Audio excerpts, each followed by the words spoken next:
over a week ago, you suggested that Nancy Pelosi should take the White House $1.8 trillion deal and, quote, put the ball in McConnell's court. Is that still your position today?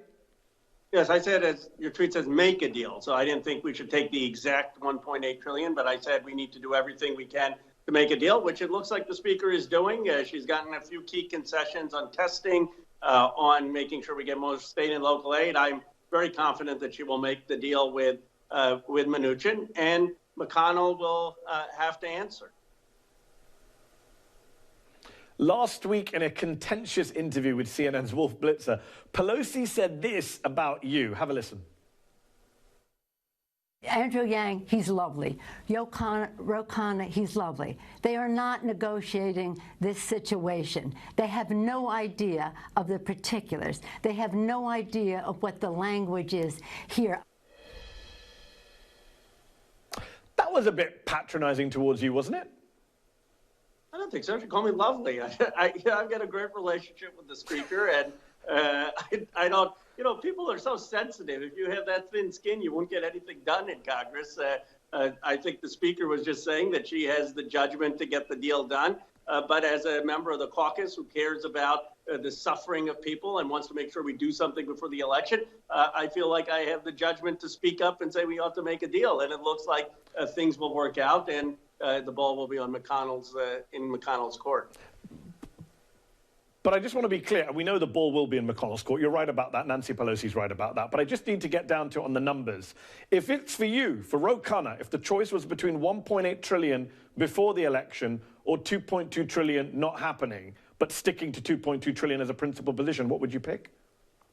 I would take $1.8 trillion if the language was clear. So I wouldn't take $1.8 trillion if it means immunity for all the employers, where they get, like Amazon, to pack workers in like sardines. And I wouldn't take it if it means that Mnuchin has a slush fund. But as long as the language was clear, I'm willing to compromise on the number. Now, I think it'll end up be higher than $1.8 trillion, but you asked me a hypothetical, I would say yes. The number of whether it's 1.8, 1.9, 2 trillion shouldn't be what the hang-up is. Well, let me just congratulate you on answering a hypothetical, because many politicians refuse to do so. So I'm going to give you a tick for that. As we mentioned, Mitch McConnell is urging the White House to hold off on relief until after the election. And if Biden wins the election, you know and I know that Senate Republicans are going to try and stop him from spending any money. They're going to suddenly become deficit hawks and austerians overnight. New York Times economics reporter Neil Irwin argues today that a Biden administration should draw from the lessons of the Obama-era stimulus. He writes, if you are going to shoot your shot at fixing the economy, you had best go big enough to not merely stop it from collapsing, but also to get a boom underway. Failure will doom an administration to unpopularity and stymie a broader agenda. Do you agree with that? And do you think Biden's going to be willing enough to go big? I agree with every word. I mean, it turns out that Paul Krugman and Christina Romer were right, and Rahm Emanuel was wrong. We needed a $1.5 trillion stimulus, not a $750 billion stimulus back in 2008. They should have not had the filibuster. They should have gone directly to the American people and gotten it done. I think Biden has learned that lesson. Partly, the only way I understand McConnell, because you would think McConnell wants a deal, right? I mean, Susan Collins wants a deal. Lindsey Graham needs a deal. Why does McConnell not want a deal? The cynical part of me thinks that he's already preparing to be a majority leader under a Democratic Biden presidency, and he doesn't want to set a precedent of giving this new president, anything. That's the only thing that really explains his behavior. It's a very good point. You mentioned that Obama listened to the wrong people. He listened to centrists like Rahm Emanuel. He didn't listen to liberal or leftist voices like a Paul Krugman. I worry that might happen again under Joe Biden. Politico is reporting today that Joe Biden is vetting some Republicans for his cabinet, like former Ohio Governor John Kasich. As someone on the left, does it bother you that people like yourself or other Sanders and Warren supporters are not being considered? Your names are not in the mix. You're not being vetted by Biden and co. Are you worried about a tilt towards right-wing Republican nominees in what is supposed to be a Democratic administration? Well, let me say this, if I can make a slight corollary to your point. I don't think the problem was that Obama didn't listen to the left and listen to the center. I think the problem is he listened to politicians and not to economic science. The economists were clear, whether you were left, right, but if you had taken basic economics, that you needed a major stimulus. How do I know this? Because Jerome Powell, the Fed chair, is saying the same thing, that when you have low interest rates, when you have a deep recession, you need to have a large stimulus. So my hope is that Biden will learn the economic lesson and will listen to actual economists as opposed to centrist politicians. But John Kasich isn't an economist. He's a pretty right-wing ex-Republican governor. Is that the kind of person you want to see in a Biden administration? I know you supported Bernie Sanders, but right now you're pushing for a Biden victory. You're supporting Joe Biden. You've got behind him. Is that something you want to see? Is the left of the party wants to see? Well, it depends on what role. I certainly don't think that John Kasich ought to be making policy on economic matters. I mean, if he wants someone in there to outreach to Republicans for some reason, fine. But my concern is who's going to be Treasury Secretary, who's going to be Defense Secretary, who's going to be Secretary of State and Attorney General, and who's going to be the White House Economic Counsel. I don't think John Kasich should be in a position of actual decision-making on key positions. If he's there for symbolic reasons of one or two people, I don't, that's not the fight. The area you represent, Congressman, Silicon Valley, is also in the news today. The Justice Department and 11 states filed an antitrust suit against Google, accusing it of illegally monopolizing the search-generated ad market. So in a way, weirdly, the DOJ and a lot of progressives who don't like big tech are in agreement on going after big tech companies like Google. Where do you stand on Google and on breaking up Facebook, which Elizabeth Warren and other progressives have called for? Well, I believe that there needs to be stronger antitrust scrutiny and there needs to be accountability. But here's how I would solve it. And I don't prejudge it. I mean, if the facts show that there needs to be separation, the facts should go where the facts are. But what I think what really needs to be done is to have a rule that says you have to have a duty to deal. That means right now, antitrust law says if you have a platform, you basically can do whatever you want on it.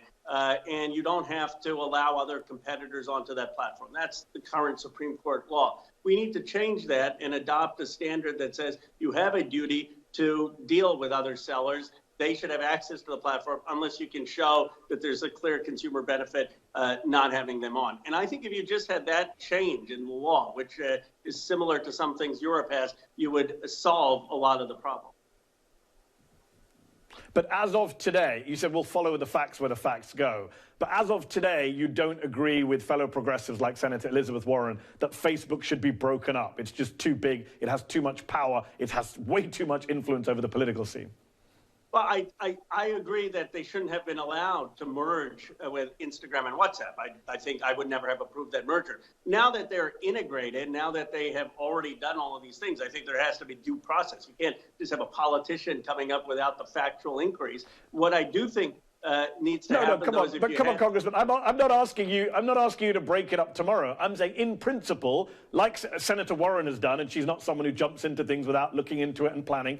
Do you say, in principle, it would be good if Facebook wasn't that big? It seems to me that is the case. You said you wouldn't have supported the original mergers. So why not just say, in principle, you think Facebook should be smaller and less powerful? In principle, it shouldn't have been that big. But I disagree, and I have publicly disagreed with Warren of saying, let's just break up all these tech companies. I think that's too much.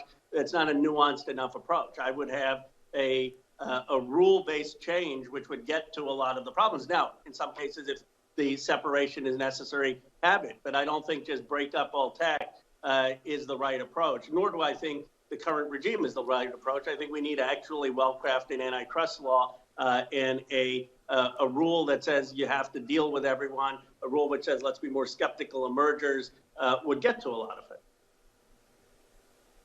And if cynics on the left say RE.KHANNA is our guy, he's a progressive, we love him on every issue, except this one, and he's only an exception on this one because he's the congressman for Silicon Valley, what would you say to them? I'd say they're wrong. I'd say I'm independent-minded. I'd say I don't want Huawei and China to be leading the technology development. I've always supported entrepreneurship. I've always supported innovation, but we need to do so in ways that have greater access. You know, I had this great conversation with Eugene Volokh today, a professor at UCLA. We were talking about whether the printing press was good for the world. And I said, of course it was good for the world. And Volokh said, well, you know, people wouldn't have thought the first 100 years. They would have said that the printing press led to the Reformation and millions of people dying. And then it led to the Enlightenment and then the Industrial Revolution. So these people who, after 20 years of social media and tech, are somehow saying, oh, this is terrific or though this is terrible, I think that there's a lack of intellectual humility. We don't know what it is. Probably more speech is better, but let's have the right regulations. Let's celebrate innovation, but not in a way that's abusive or has abusive dominance. So if people disagree with that, then I'd say, that's respectful disagreement. Fair enough. Before I let you go, Congressman, last week we watched the confirmation hearings for Supreme Court nominee Amy Coney Barrett. A new poll from Gallup finds 51% of Americans say they are now in favor of her confirmation. Is this just an utter failure on the part of Senate Democrats? I mean, what did they actually accomplish that couldn't have been achieved by, for example, a straight boycott of those hearings?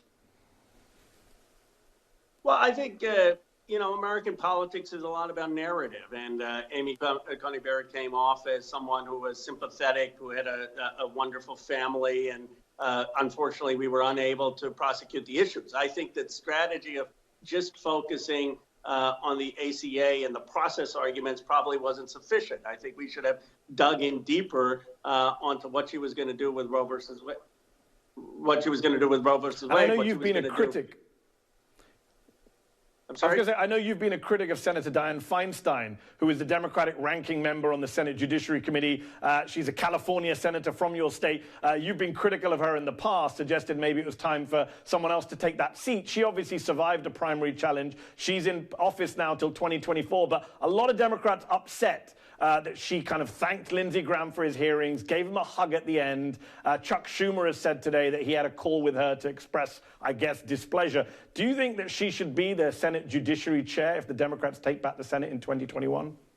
Well, Mehdi, as you know, I'd called for a primary challenge against her. I'd supported a primary challenge against her. And it was not because I disagreed. I mean, I did disagree with some of her war votes and other things, but it was because I thought she didn't have the right mindset in the modern-day Republican Party, and that she didn't understand that they were going to use any means to grab power, and she came from a different era, perhaps a more congenial era. So I guess it depends on who's president. Do I think Dianne Feinstein could do the job of Joe Biden as president to shepherd through our nominees? Probably. But if it's a Republican, I don't think she has the ability to do it. I mean, obviously, I'd like someone else, but it's not my decision.